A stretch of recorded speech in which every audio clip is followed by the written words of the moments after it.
Good day to all. வாங்க மேக்ஸை புரிஞ்சு படிப்போம். NCERT syllabus 9th standard chapter 7 trianglesல exercise 7.3ல 4th sum என்ன கொடுத்திருக்காங்கன்னு பார்த்தீங்கன்னா BE and CF are two equal altitudes. altitudesனா ஹைட்டை குறிக்கிறது.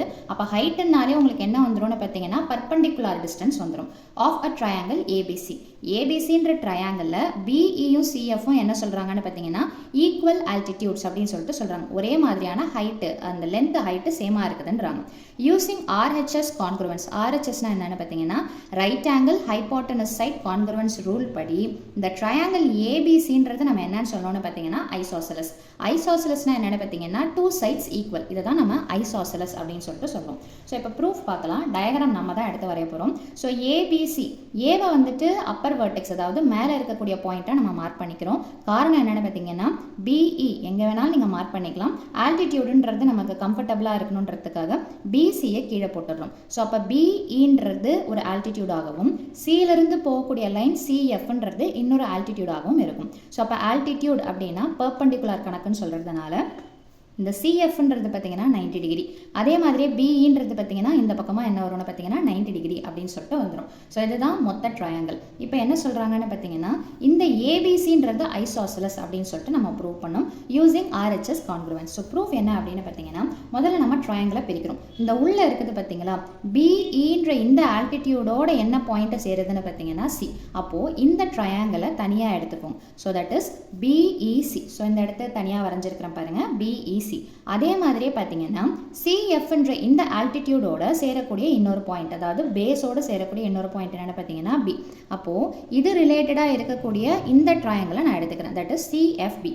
இதை தனியாக எடுத்து வரைஞ்சிக்கோம். இதில் கண்டிப்பாக எது 90 டிகிரின்னு பார்த்தீங்கன்னா சிஇ 90 டிகிரி, சாரி எஸ். இந்த இடத்துல பார்த்தீங்கன்னா என்ன இருக்குதுன்னு பார்த்தீங்கன்னா சிஇ 90 டிகிரி, இந்த இடத்துல பார்த்தீங்கன்னா என்ன வருதுன்னு, சாரி பிஇ 90 டிகிரி, இந்த இடத்துல சிஎஃப் 90 டிகிரி. ஓகேங்களா, இந்த லைன் இங்கே 90 டிகிரி, அதே மாதிரி சிஎஃப்ன்ற இந்த ஆல்டிடியூட் 90 டிகிரி. இப்போ என்ன பண்ணலாம் அப்படின்னு பார்த்தீங்கன்னா இந்த ரெண்டு ட்ரையாங்கிளை தனியாக எடுத்துக்கோங்க. That is triangle BEC and CFP. இதில் முதல்ல நமக்கு என்ன தெரியுது, இந்த 90 டிகிரி நல்லா தெரியுதுங்களா, தட் இஸ் ஆல்டிடியூட் பர்பெண்டிகுலர்ன்றதுனால எந்த இடத்துல ஆங்கிள் இருக்குது, ஈல ஆங்கிள் இருக்குது. அப்போ ஈயை சென்டராக போட்டுக்கோங்க.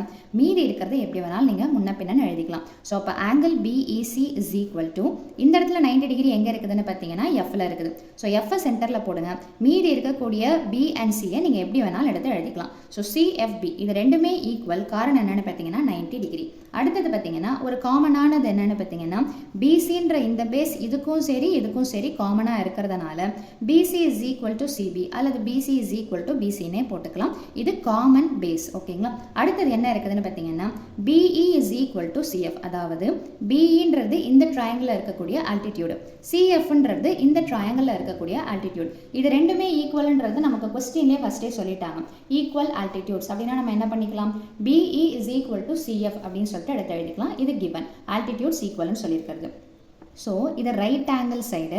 ஸோ ரைட் ஆங்கிளை பேஸ் பண்ணி நம்ம ப்ரூவ் பண்ணுறதுனால இந்த ரெண்டு ட்ரையாங்கிளும் கான்க்ருவெண்ட். என்ன ரூல் படின்னு பார்த்தீங்கன்னா பை RHS கான்க்ருவன்சி. ஆனால் அவங்க கேட்குறது இந்த ட்ரையாங்கிள் கிடையாது, அவங்க கேட்குறது பெரிய ட்ரையாங்கிள் ஏபிசி. அப்போ என்ன பண்ணலாம் அப்படின்னு பார்த்தீங்கன்னா இப்போது இந்த ரெண்டு ட்ரையாங்கிள் நம்ம கான்க்ருவெண்ட்னு சொல்லும்போது corresponding parts of the congruent triangles are equal. அப்படி பார்க்கும்போது இங்கே பார்த்தீங்கன்னா ஆங்கிள் பிசிஇ, அதாவது இதில் பார்த்தீங்கன்னா பிசிஇ இந்த ஆங்கிளும், அதே மாதிரி இதில் பார்த்தீங்கன்னா சிபிஎஃப் தட் இஸ் பிசிஎஃப் இந்த இடத்துல பார்த்தீங்கன்னா சீன்ற ஆங்கிள்.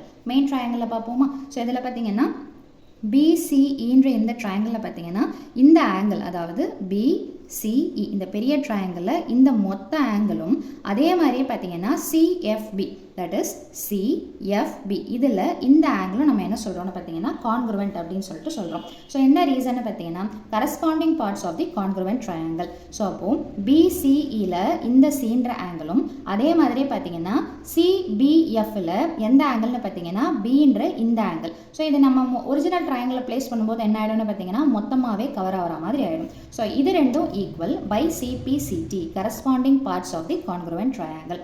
ஸோ அப்படி பார்க்கும்போது இது அப்படியே நம்ம ஒரிஜினல் ட்ரையாங்கிளை மார்க் பண்ணும்போது என்ன ஆகிடுது, பீன்ற இந்த ஆங்கிளும் சீன்ற இந்த ஆங்கிளும் ஈக்குவல் அப்படின்ற மாதிரி வரதுனால நம்ம என்ன சொல்லலாம்னு பார்த்தீங்கன்னா ஆங்கிள்ஸ் இதுக்கு ஆப்போசிட்டாக இருக்கக்கூடிய இந்த சைடும் இந்த ஆங்கிளுக்கு ஆப்போசிட்டாக இருக்கக்கூடிய இந்த சைடும் ஈக்குவல். அப்போது ஏபின்ற சைடும் ஏசின்ற சைடும் equal, which means sides opposite to equal angles of a triangle are always equal. So அப்போ ரெண்டு சைடு ஈக்குவல்னாலே என்ன அர்த்தம்னு பார்த்தீங்கன்னா ஏபிசின்றது என்னென்னு பார்த்தீங்கன்னா ஐசோசலஸ் ட்ரையாங்கிள் அப்படின்னு சொல்லிட்டு சொல்லிடலாம். ஸோ அவ்வளோதான் இந்த சம்மோட சொல்யூஷன். மீண்டும் அடுத்த பதிவில் வேறொரு சம்மோட சந்திக்கிறேன். வீடியோ பயனுள்ளதாக இருந்ததுன்னா கண்டிப்பாக லைக் பண்ணுங்கள், ஷேர் பண்ணுங்கள், மறக்காமல் சப்ஸ்கிரைப் பண்ணுங்கள். தேங்க்யூ.